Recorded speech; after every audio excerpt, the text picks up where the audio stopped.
So darlings ఎలా ఉన్నారు? బాగున్నారా? Love you. మొన్న జపాన్ లో ఇది ఇలాంటివన్నీ చేశాను. మీకు కూడా మీకు నచ్చిందని ఈ పిల్లకి కూడా వేసుకున్నా. సో ఫస్ట్ మారుతి గారు నేను కలిసి డార్లింగ్ మన ఫ్యాన్స్ కి చాలా సంవత్సరాలు అయిపోయింది, ఇంకా అన్ని డిష్యూలు అయిపోతున్నాయి, సీరియస్ అయిపోతుంది, కొంచెం ఎంటర్టైన్మెంట్ ఏదో చేయాలి డార్లింగ్ అని చెప్పాను.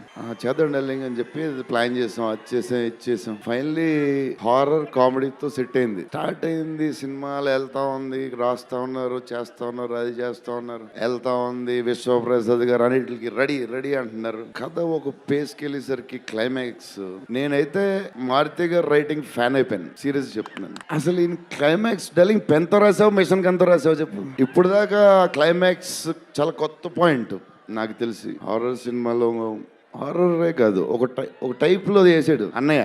ఎలా చేసావు మరి? మేమైతే ఎక్సైడ్ ఉన్నాం, మరి అది మీరు చెప్పాలి తర్వాత, అది ఇంపార్టెంట్.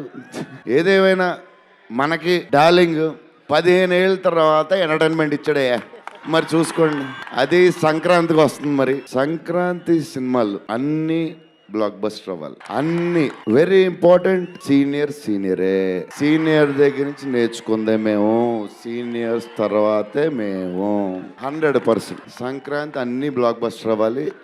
మాది కూడా అయిపోతే happy. So love you darlings.